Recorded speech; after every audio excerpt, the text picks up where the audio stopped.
सदन में जिस बेहयाई और बेशर्मी का मुजाहरा किया है अनुराग ठाकुर ने, उसकी जितनी भी निंदा की जाए, जितनी भी भर्त्सना की जाए, वो कम है।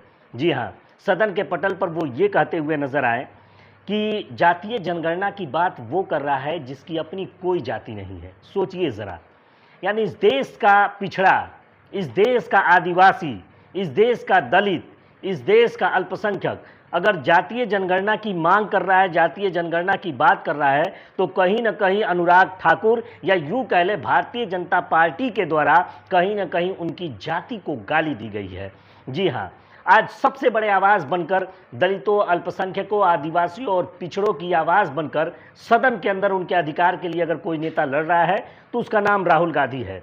और राहुल गांधी को इन्होंने गाली दिया है, और गाली भी दिया है तो ऐसी गाली दिया है कि जिस गाली को अगर सड़कों पर दे दिया जाए तो सरें फूट जाएंगी, सड़कों पर लहूलुहान एक दूसरे का के लिए लोग हो जाएंगे और वो गाली बर्दाश्त नहीं करेंगे। लेकिन राहुल गांधी जी ने भी कह दिया, सीधे कह दिया कि अक्सर जातिगत जनगणना की बात करने वालों को इतिहास में हमेशा गाली दी गई है, चाहे वो जगदेव प्रसाद हो, चाहे वो कांसी राम हो, चाहे भीमराव अंबेडकर हो, चाहे वो राम मनोहर लोहिया हो, उनको भी गाली दी गई है। तो आप मुझे भी गाली देंगे तो उसका कोई फर्क पड़ने वाला नहीं। मेरा निशाना सीधे मछली की आंख पर है और किसी भी हाल में मैं जातीय जनगणना करा के रहूंगा, करा के रहूंगा, करा के रहूंगा।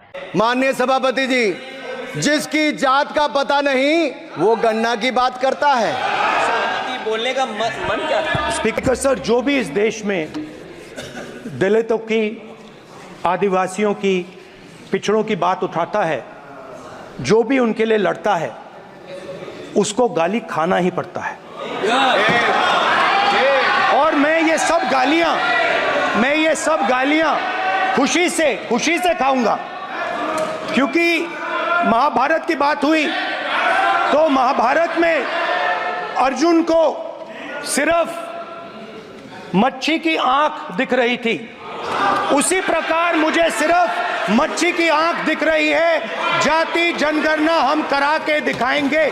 खत्म। आपको जितनी गाली देनी है आप दीजिए, हम खुशी से लेंगे। धन्यवाद।